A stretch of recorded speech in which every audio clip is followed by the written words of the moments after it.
The doctor's voice landed like a hammer blow in the cold, rain-soaked night. Severe facial trauma, clear signs of sexual intercourse shortly before the attack. Ethan Blake stood frozen outside the emergency room, his hand still gripping a jacket drenched with rain. On the long plastic bench, his mother-in-law jumped up, her shrill voice tearing through the sterile hospital air, calling him heartless for even thinking about divorce, while his wife lay between life and death. Ethan did not answer. His gaze moved past her flushed face, past the sister-in-law, who could not meet his eyes, and stopped on the half-closed emergency room door. Behind it lay Natalie Brooks, the woman he had shared 15 years of marriage with, motionless beneath harsh white lights. To anyone watching, Ethan would have looked cruel, an unmoved husband standing coldly while his wife fought for her life. No one could see the faint tremor in his fingers or hear the heavy thudding of his heart, as if it were trying to break through the calm shell he wore. The doctor continued in an even, detached tone: fractured cheekbone, cracked eye socket, deep facial lacerations likely to leave permanent scarring. The weapon most likely a glass bottle. Ethan heard every word, but one question roared louder than all the rest. Why was she here? Natalie had said she was on a business trip to Portland, 2 days a new sales project. He remembered the farewell kiss, the rolling suitcase, the promise she would be back Thursday night. Today was only Tuesday. His phone vibrated in his pocket. He glanced down out of reflex and saw a bank notification, the education fund account, a recent transaction, the remaining balance, a number so small it felt unreal. He locked the screen, his breathing slowing as something cold spread from his stomach to his throat. His mother-in-law shouted again, accusing him of abandoning a woman who had sacrificed her youth for the family. Ethan finally spoke low and steady, telling her to sit down.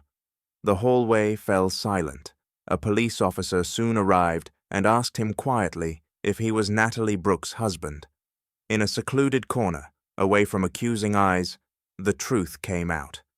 Natalie had been found at a roadside motel, not robbed, not by accident. The attacker was Derek Vaughan, her direct superior at Harbor Peak Realty. An illicit relationship ongoing for months. Ethan's world did not explode. It contracted cold and precise. 15 years of marriage, 2 children compressed into a single, merciless fact. When he returned to the room, Natalie was awake. Half her face was wrapped in bandages, her left eye barely open. Fear flickered across her face when she saw him. She whispered his name. He asked calmly how her trip to Portland had been. She broke down sobbing explanations about threats and coercion, about having no choice. Ethan listened without interrupting, his eyes empty like frozen water. He told her they would talk when she came home, then turned and walked away. That night, alone in the dark kitchen with his phone on the table and the image of the bank balance burned into his mind, one thought rose above the rest. Natalie could betray him, but if she had touched the future of their children, there would be no mercy left. And no one in that hospital knew that the man they called cold had just crossed the final line of endurance. Divorce would only be the beginning. The real storm had not yet arrived.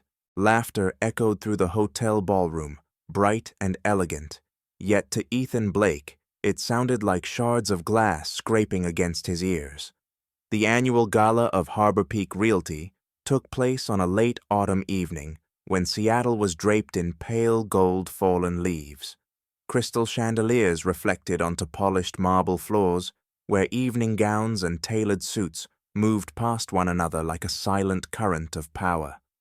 Natalie held Ethan's hand as they entered, smiling radiantly, but her hand was cold and stiff, carrying none of the familiar warmth of the woman who once leaned against him every night.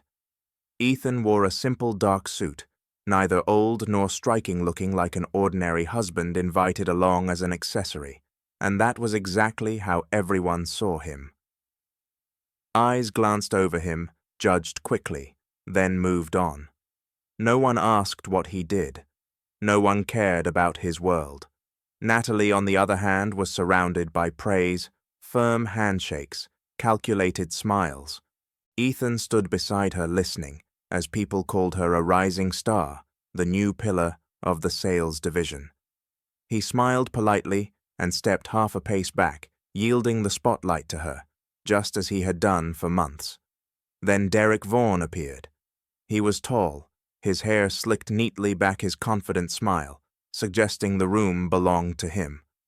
When Derek approached, Natalie tightened her grip on Ethan's hand for a brief instant, quick and light, then let go. The gesture passed in a blink, but it did not escape Ethan's eyes. Derek shook Natalie's hand first, holding it longer than necessary, then turned to Ethan, offering a perfunctory handshake, his gaze sliding over him as if appraising an item of little worth. He said he had heard a lot about Ethan from Natalie. Ethan nodded and replied that it was a pleasure. Derek laughed loudly and addressed the people around them, saying Natalie was lucky to have a husband willing to stand behind and support her career. A few polite laughs followed, soft and refined, but sharp enough for Ethan to feel the contempt beneath them. Derek continued his tone, lowering with implication, remarking that not every man could tolerate his wife going further than him, touching projects he might never reach in his lifetime. Natalie forced a smile. Her eyes flicked toward Ethan for a split second, then quickly turned away. In that moment, Ethan understood clearly that this was not mere arrogance, it was a display of dominance. Derek was marking his territory right in front of him. The evening went on with toasts and soft music. Ethan walked beside Natalie, yet the distance between them stretched invisibly wider. Near the bar, Derek leaned close to Natalie and said something that made her laugh. His hand rested on her back, lower than propriety allowed, too intimate, too natural.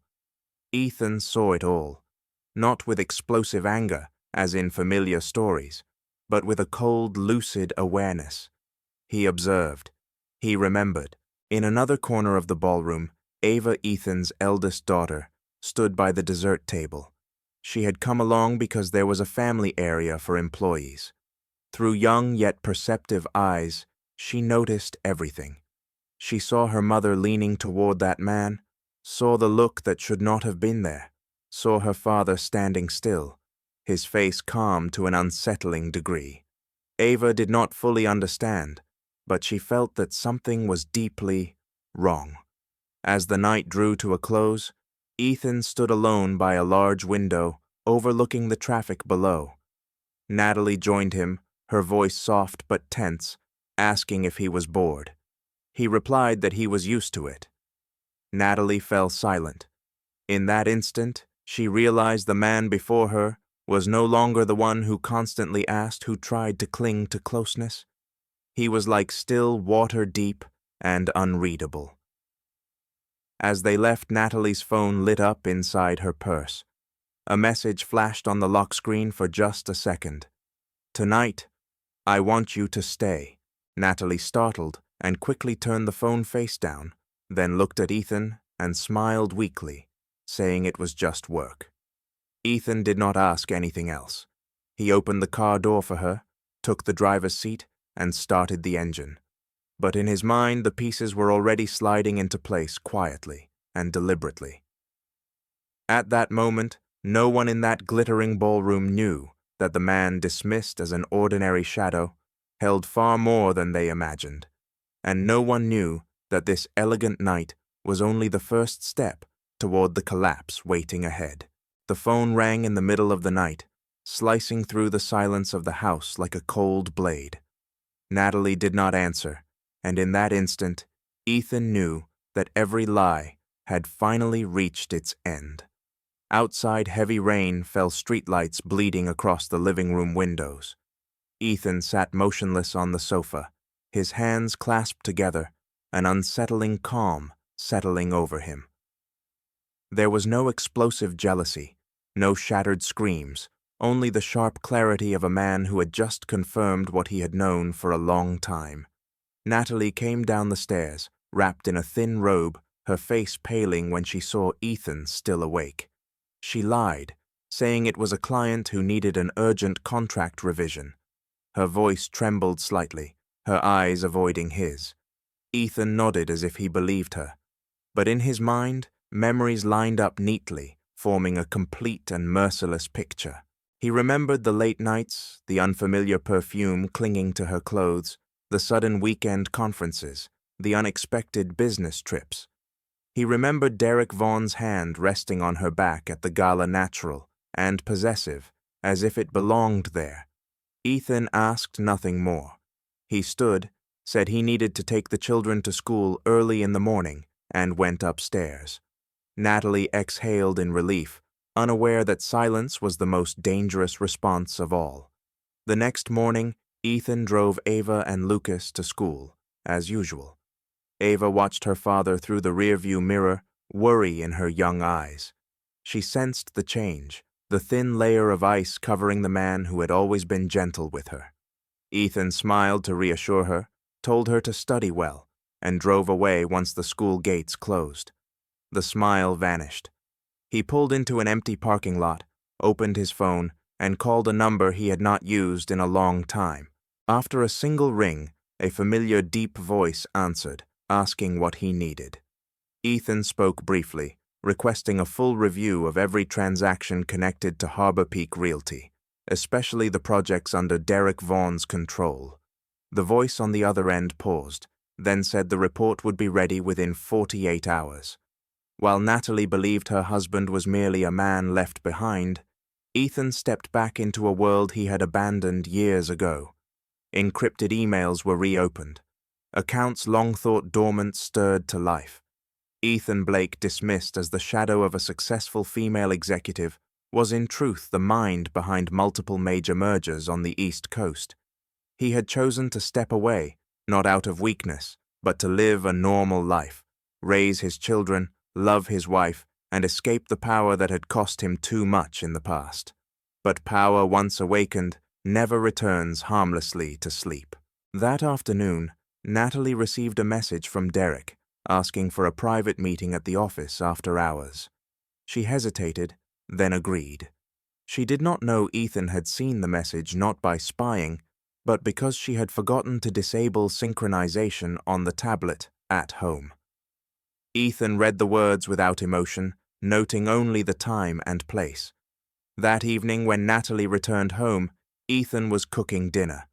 The familiar scent filled the house, creating a picture of domestic peace that felt almost unreal. Natalie said the meeting had run late, that Derek was under immense pressure from an important deal. Ethan listened, nodded, placed a plate in front of her, playing the role of the perfect husband. In his mind, the preliminary report had already arrived. Shadowy transfers, inflated contracts, projects signed through questionable exchanges. Derek Vaughn's name appeared again and again, like an ink stain that refused to fade. Night fell. Natalie slept soundly, likely convinced she had fooled everyone. Ethan stood by the window of his study, looking out at the glowing city. He thought of Ava, of Lucas, of the life he had tried so hard to protect. For a brief moment, he wondered if he could ignore everything, retreat once more. Then he remembered Ava's eyes in the car. That morning, remembered the contempt hidden beneath laughter at the gala. His final trace of mercy dissolved. Ethan sent a single email, short and precise, ordering the activation of a contingency plan prepared long ago. No threats, no excess emotion, only a command. Somewhere else in the city, Derek Vaughn raised a glass, convinced he stood at the peak, unaware that the ground beneath him was already cracking. And Natalie, sleeping beside a man she believed she fully understood, had no idea that the curtain hiding his true identity was being drawn back slowly but irreversibly. That morning, internal messages spread through the Harbor Peak building faster than any fire alarm. Derek Vaughan was summoned to an emergency meeting.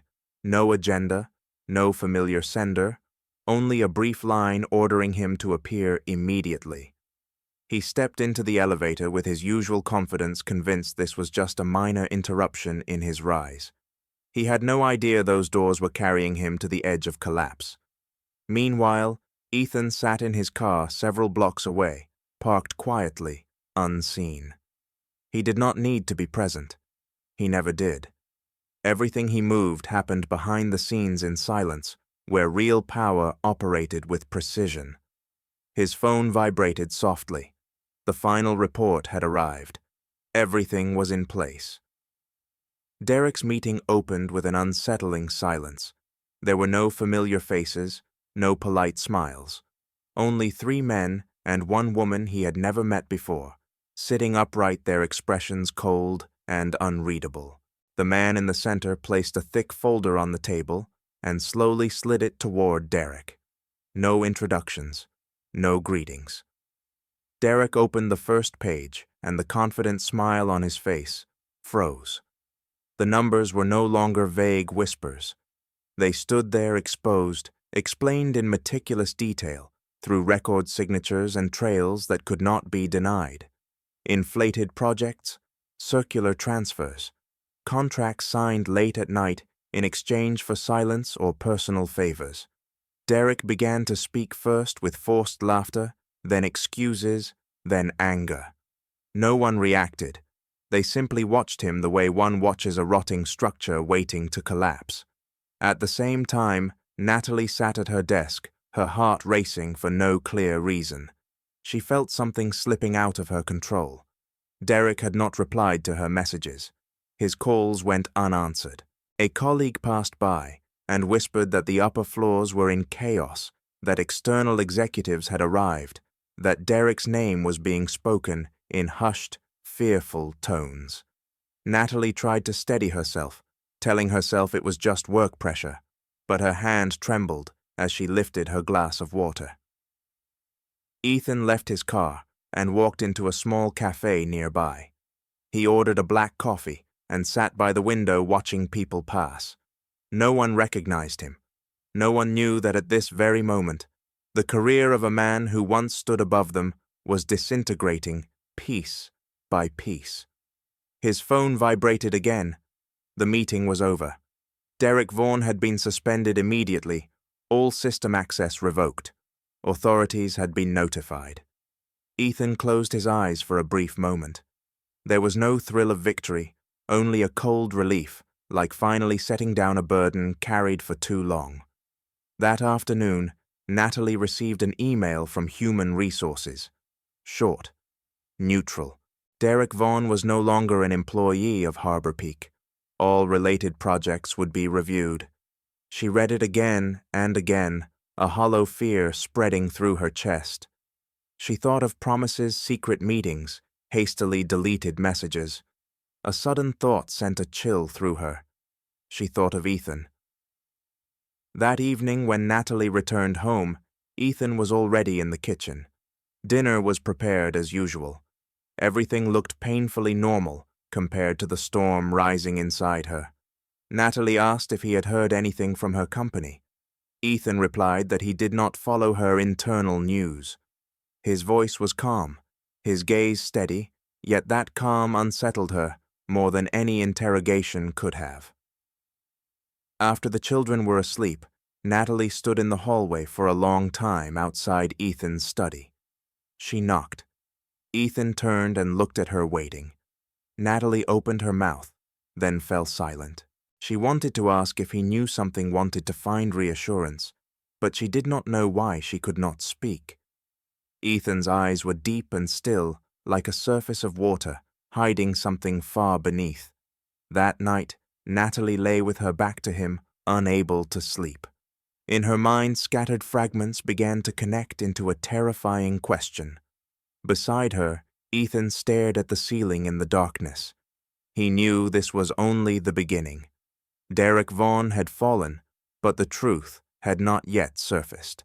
And when it did, more than one person would be forced to face the consequences. Natalie discovered her personal account had been frozen that morning, right as she was brushing her teeth.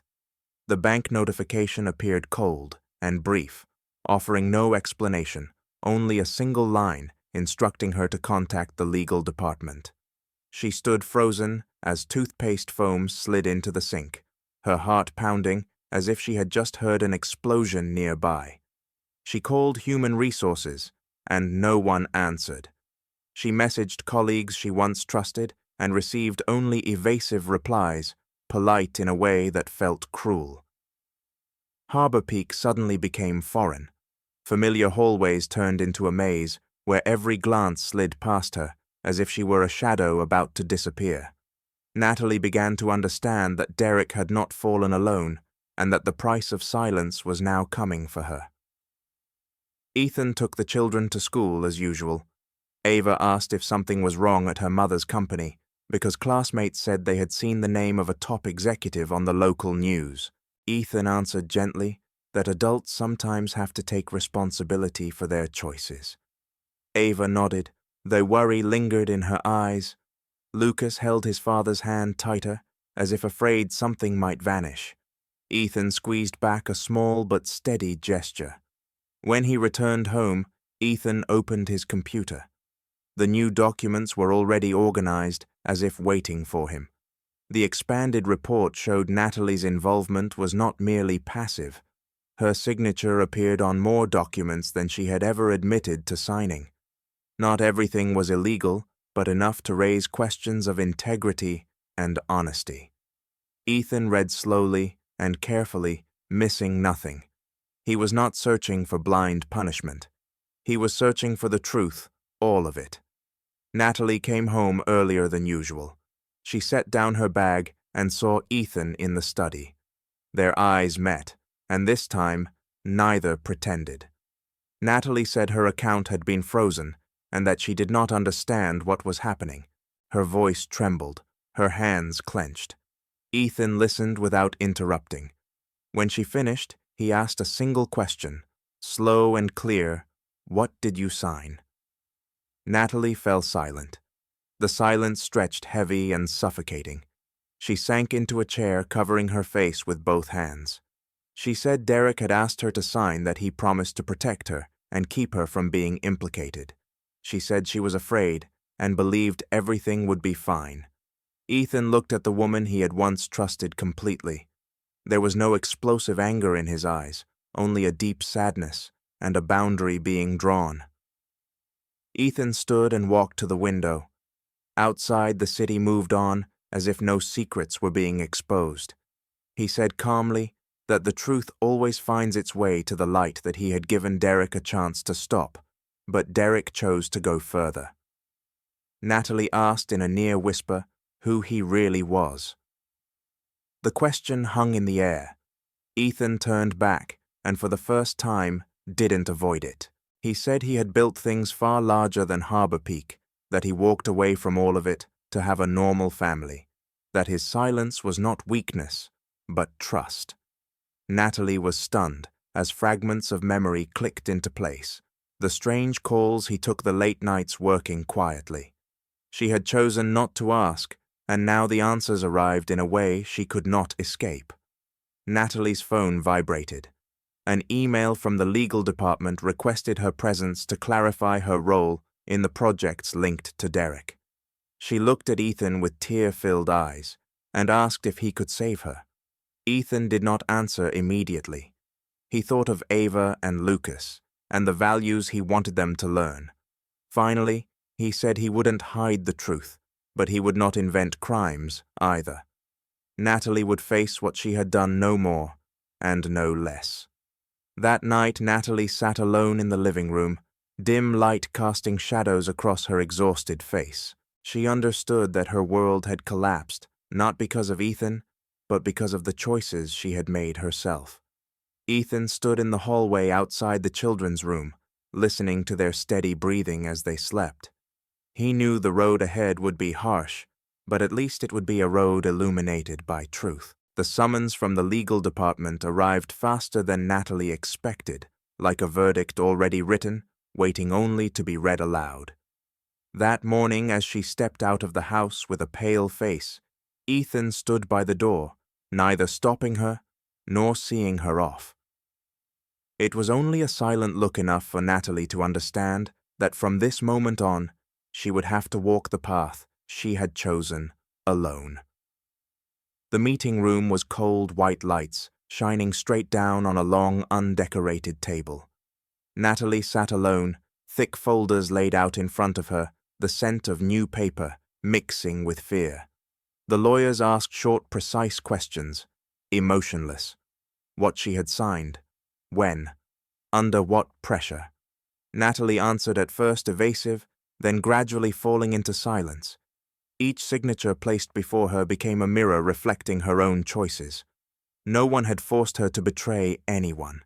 No one had pressed the pen into her hand. She had signed out of fear of losing her position, out of trust in the promises of a man skilled in manipulation. At the same time, Ethan sat in a different office, one without the Harbor Peak logo. No one called him anyone's husband. They addressed him by name, by a title he had hidden for many years.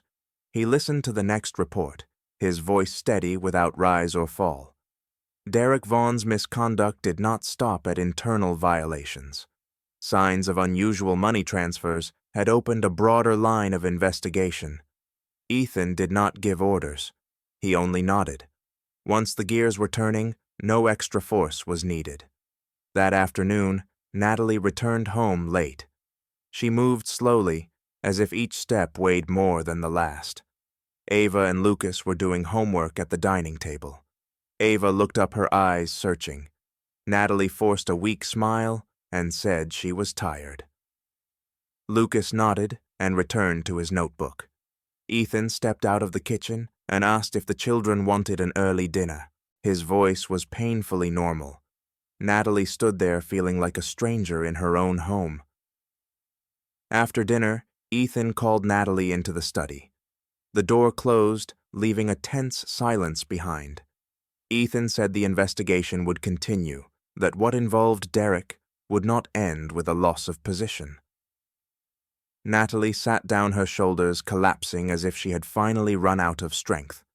She asked whether everything could stop, whether there was any way to return, before it was too late.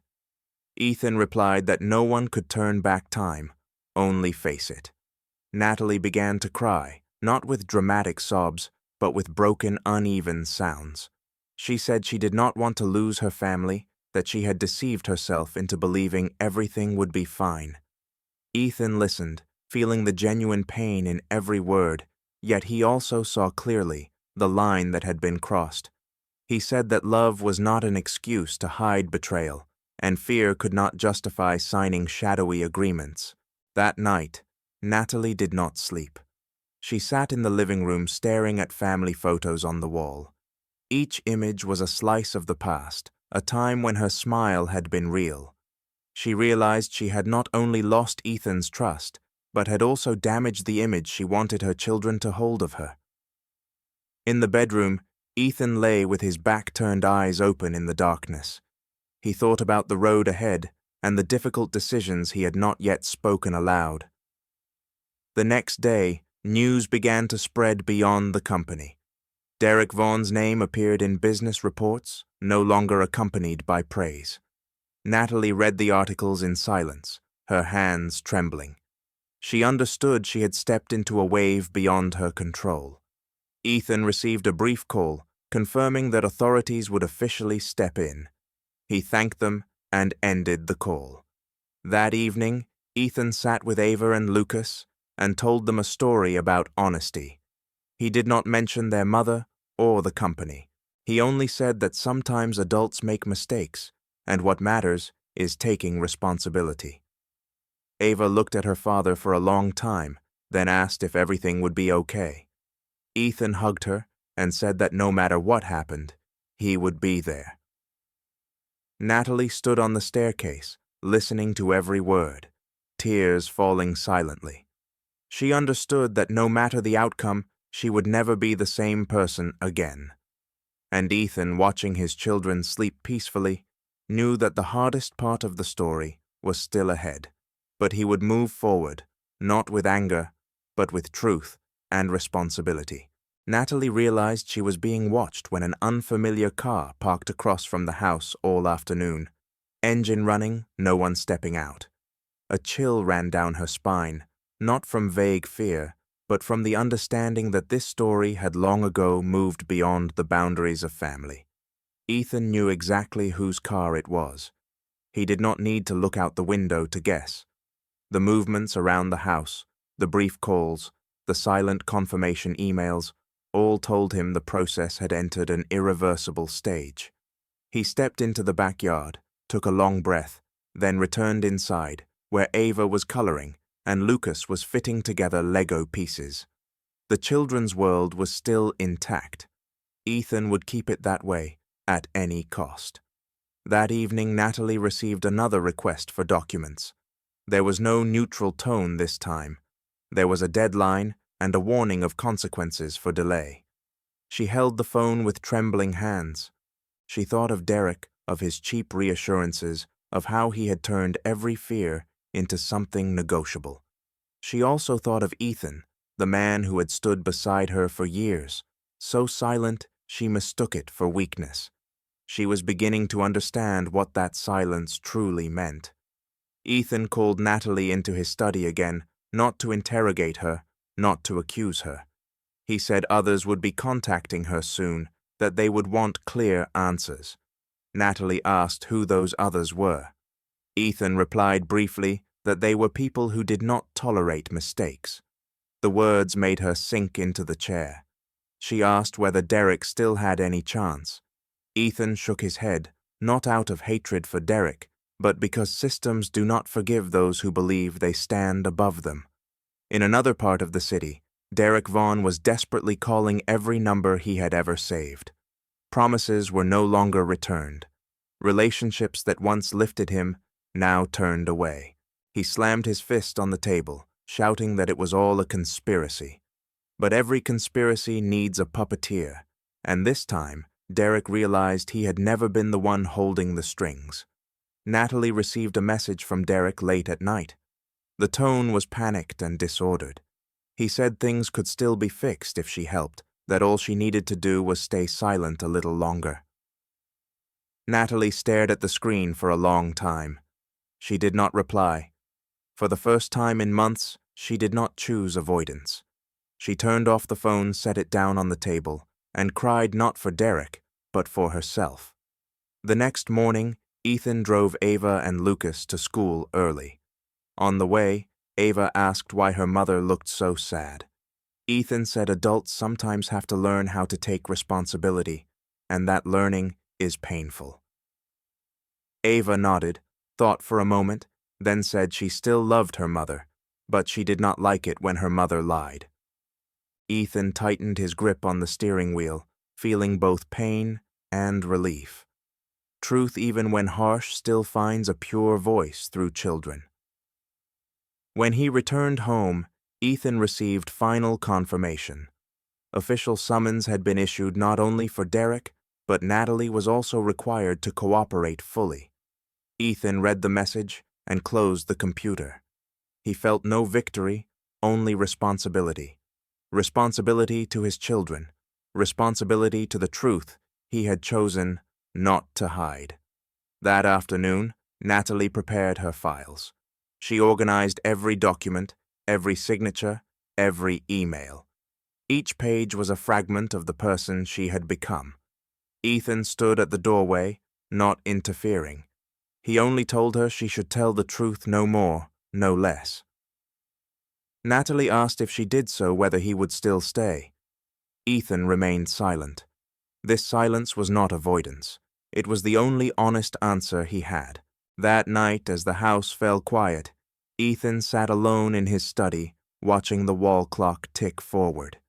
He knew the next part would expose everything. There would be no darkness left to hide, in no roles left to perform. He thought of the man Derek had mocked at the gala, remembered that look of contempt. A faint smile crossed Ethan's lips, not from revenge, but from the certainty that the truth had finally been placed where it belonged. And once the light was on, no one could pretend not to see it. The interrogation room door closed with a dry, hollow sound, and Natalie understood that from that moment on, every word carried the weight of a verdict.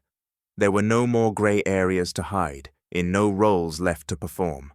Only the truth standing naked under the white light. Ethan sat in the hallway outside, his back straight, his hands clasped together. He was not called in, and he did not need to be. His presence there was not meant to interfere, but to witness. In his mind, the pieces had already fallen into place long ago. What he was waiting for was simply the moment they would be set before the right people in the right order. Inside the room, Natalie faced questions that repeated again and again, sharp as blades. Who proposed it? Who approved it? Who benefited? She answered at first, still clinging to old habits of avoidance, then slowly letting them fall away.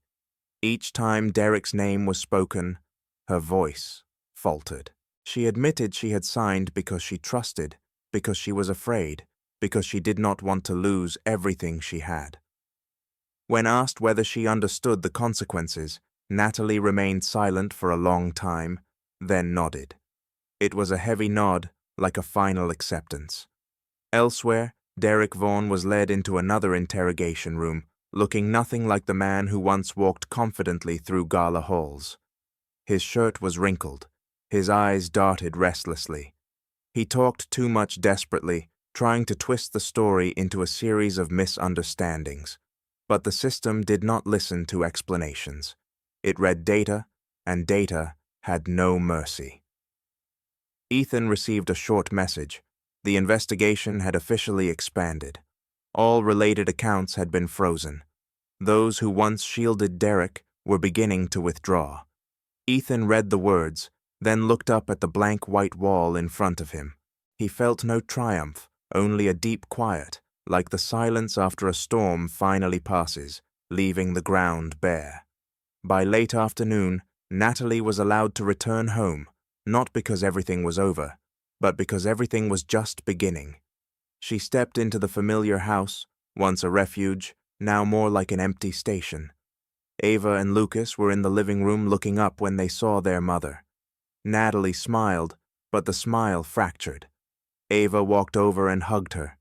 Lucas lingered behind, hesitated, then stepped forward as well. That moment made Natalie break down, not out of legal fear, but from realizing that what she was about to lose could never be recovered. Ethan stood in the kitchen, quietly watching. He did not step forward, not out of coldness, but because he understood this was Natalie's moment with the children, a rare and fragile moment, before reality tightened its grip. That evening, Ethan spoke privately with Ava. The girl asked whether her mother was going somewhere. Ethan answered that her mother might have to be away for a while, but her love for her children would not disappear. Ava nodded, tears sliding down her face, and said she did not want to choose sides. Ethan held her and said she did not have to, that all she needed was to be honest with her own feelings. Night fell, and Natalie sat alone in the guest bedroom. A room once meant for visitors had become a temporary shelter. She stared at the suitcase in the corner, still unopened. In her mind, fragmented images surfaced, small choices that had led her to the edge. She thought of Ethan, of how he silently protected the children, protected the truth. She understood then that real power did not need display. It lived in the ability to stand firm when everything collapsed.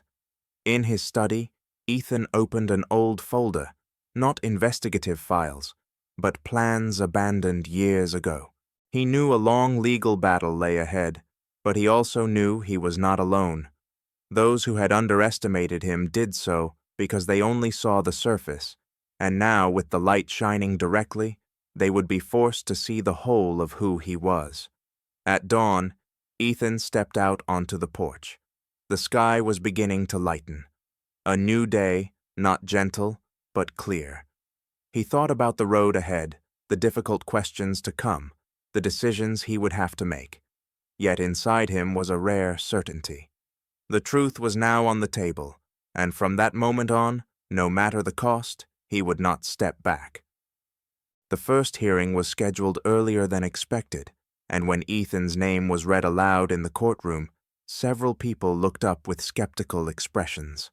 None of them believed the quiet man standing there was the true center of this unfolding chessboard. Ethan walked into the courtroom with his familiar appearance, a simple dark suit, no insignia, no display. Those who had seen him before at community meetings or school events remembered him as the man who always sat in the back row, spoke little, and listened more than he talked. No one guessed that this same man had prepared every step, every document, every contingency, long before everything finally exploded. Natalie sat on the opposite side. Her face was visibly thinner, her eyes ringed with exhaustion from sleepless nights. When she saw Ethan, she lowered her head, not from shame before the court, but because for the first time in her life, she truly understood what she had lost. In that moment, she did not think about Derek, nor about sentencing. She thought of the quiet evenings that would never return. The prosecutor began to present the case. Timelines were aligned. Signatures appeared on the screen.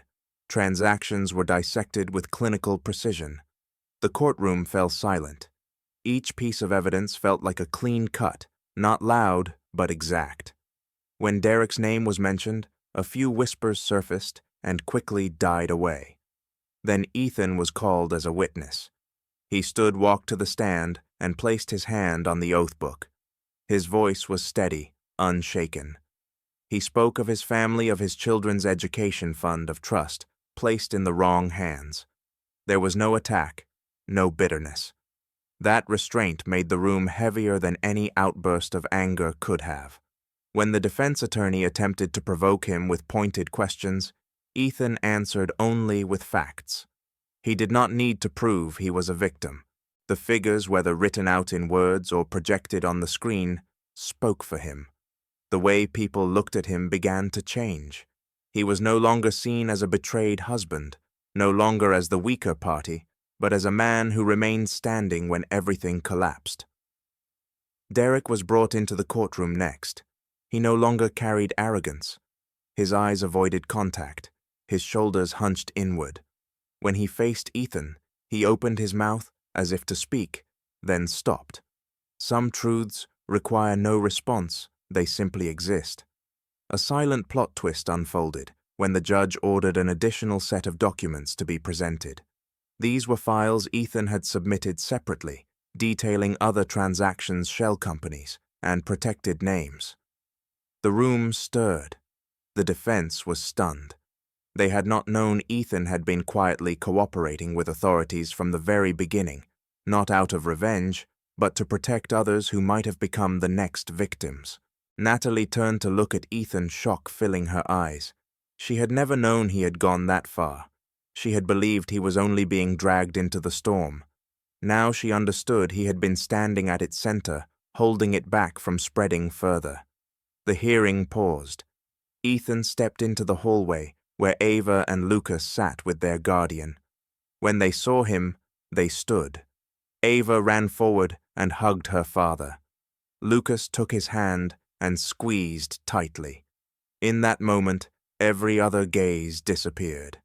Ethan bent down and told them softly that everything would be all right, not as an empty promise, but as a truth he had already prepared. When the session resumed, the judge announced a series of temporary rulings. Assets were frozen. Temporary custody was granted to Ethan. Natalie closed her eyes as tears streamed down her face, painful, but not unexpected. She knew this price could not be avoided. At the end of the day, Ethan stood alone on the courthouse steps. The late afternoon sun cast a long shadow behind him. He felt no sense of victory, only the weight of a necessary ending, one that would open a new path for his children.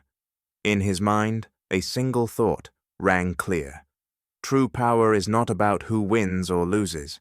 It is about who has the courage to end a cycle of wrong, even when the cost is their own life, as they once knew it. The preliminary verdict was announced on a morning heavy with rain, and Derek's name echoed through the courtroom like metal striking cold stone.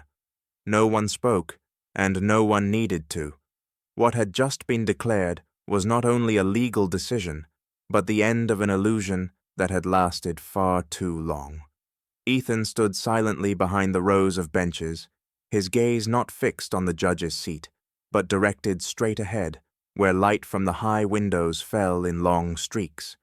He did not celebrate, nor did he exhale in relief. For him, this moment was not a peak, only a marker he had to pass in order to keep protecting what mattered more. Natalie sat in the front row. As the judge read the final clauses, a ringing filled her ears.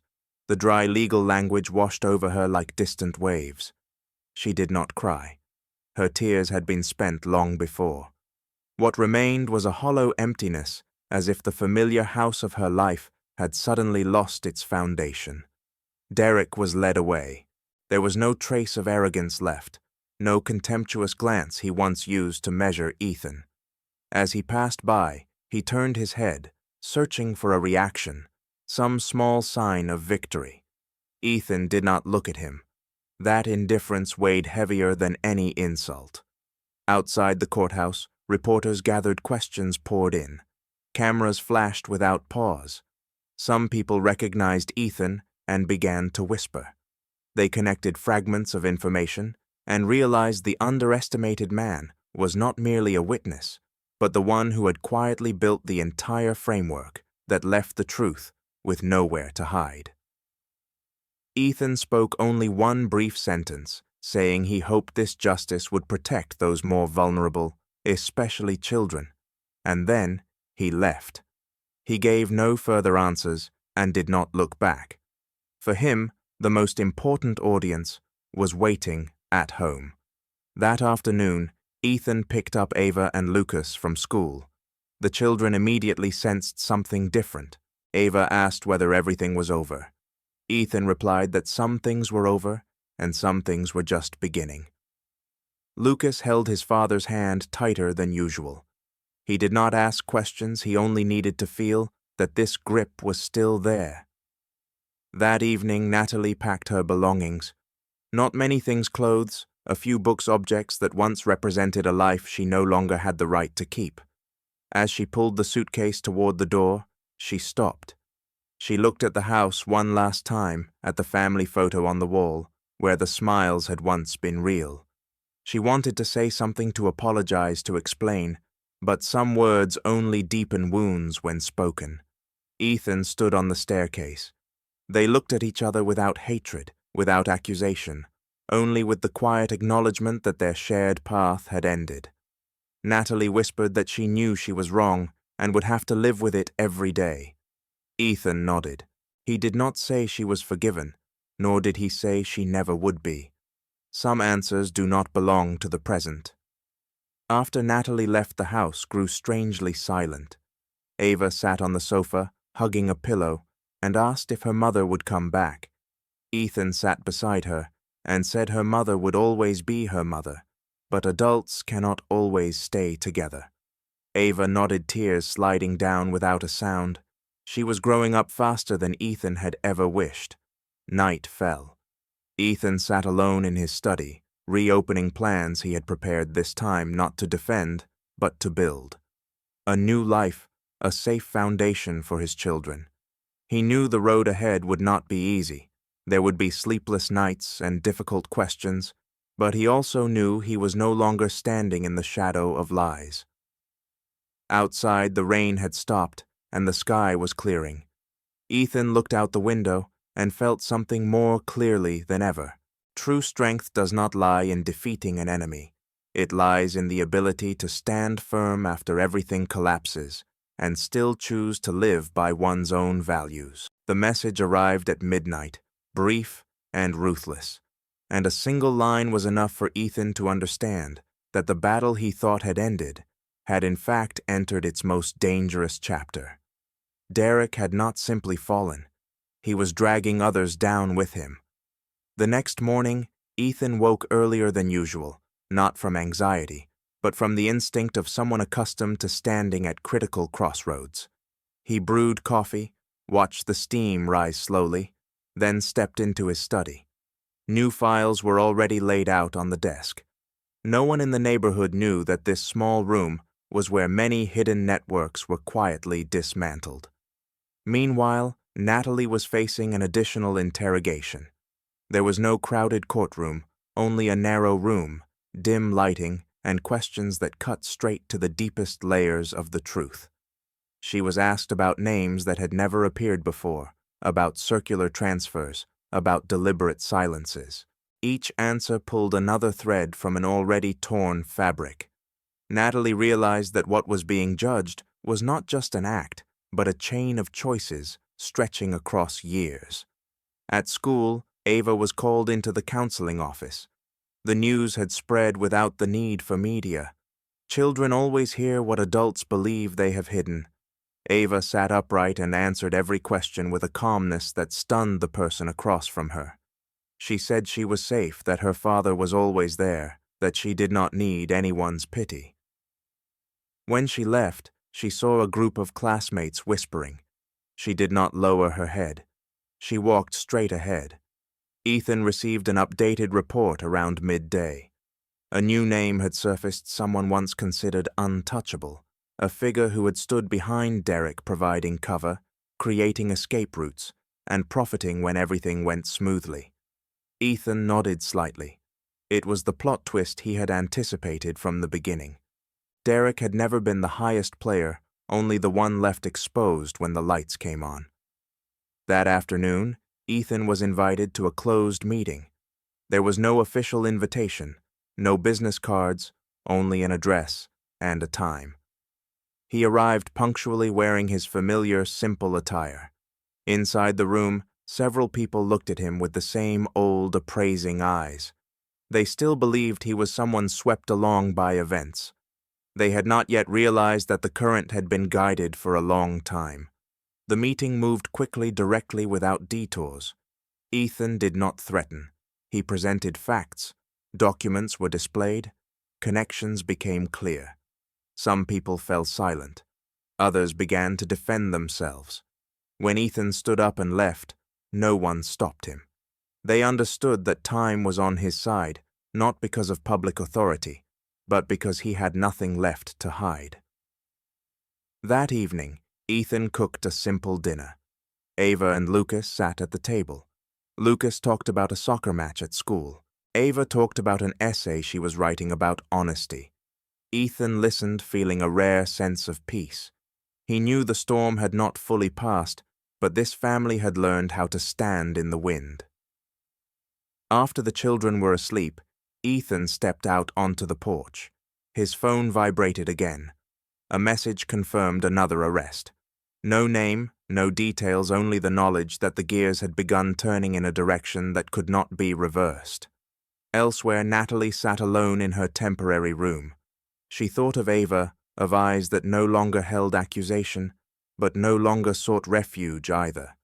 She understood that some losses are not measured by time, but by distances that can never be closed. She accepted it without resistance. Ethan looked up at the night sky, empty of stars, only a deep black. He knew the final chapter was approaching, not to close in glory, but to end a chain of mistakes with the full weight of truth. People had underestimated him because he was quiet. They did not understand that some forms of power only reveal themselves after every mask has fallen. And when that moment comes, there is no path back for anyone. The final verdict was delivered on a morning so quiet, it felt cold, and when the gavel struck, no one in the courtroom dared to breathe deeply. Everything ended cleanly and decisively, without dramatic echoes. That silence itself became the true full stop to everything that had dragged on for far too long. Ethan rose last. He did not look toward the defendants, nor did he search for anyone's gaze. For him, this moment was not a perfect revenge, but a necessary closure. The masks had fallen, the lies had lost their footing, and what remained was the truth, bare and unyielding. Derek was led away. There was no resistance, no shouting. He walked slowly, like someone who finally understood that every escape route had been sealed long ago. Those who had stood behind him, who believed power could be traded in the dark, now began to face their own consequences. The final plot twist was not the severity of the sentence, but the collapse of an entire network, once thought untouchable, brought down because one underestimated man had patiently waited for the right moment. Natalie sat quietly in the back row. She had no tears left, only acceptance. When she watched Ethan walk out, she understood that their lives would now move along two paths that would never cross again. There was no more anger, no hope of reconciliation, only distance shaped by choices.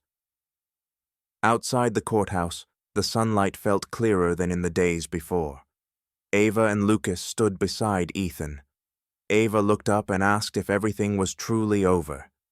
Ethan bent down and told her that some things had ended and some things were only truly beginning today. Lucas gripped his father's hand tightly. No questions were needed, no explanations required. Safety lived in that grip. The days that followed passed slowly. The house found a new rhythm. Not loud, not perfect, but real. Ethan took the children to school every morning and cooked dinner every night. Ava began writing in a journal. Lucas learned to tie his own shoelaces. These small things became for Ethan the greatest victories of all. No one applauded, no one praised him, but he knew he had protected what mattered most. One evening, Ethan sat in his study and opened the final folder, not legal documents, but plans for the future.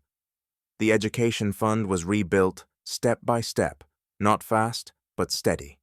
He no longer needed to prove anything to the world. Those who once underestimated him had come to understand the truth in a way they could not deny. Real power does not need spotlights. It only needs time and unwavering resolve. Natalie left the city not long after. She chose a distant place and began again with a simple job. She lived quietly, carrying a lesson she knew would follow her for the rest of her life. None of them tried to turn back. Some doors once closed should never be opened again. 1 year passed. Ava grew taller. Lucas grew stronger. Ethan remained quiet, but his eyes no longer carried the same weight. One evening, the three of them sat on the porch, a gentle breeze, a clear sky above. Ava asked her father what had helped him stand firm through it all. Ethan thought for a moment, then said he was not stronger than others. He had simply chosen not to turn away from the truth, even when the price was painfully high. The story ends there, not with sweet revenge, but with the peace earned after the storm. If you followed this journey to the very end, share your thoughts in the comments. Where are you watching this story from, and at what time of day? If this story resonated with you, do not forget to like, share, and subscribe to the channel to continue with future stories. Every interaction you give is the motivation that allows honest stories like this to keep being told.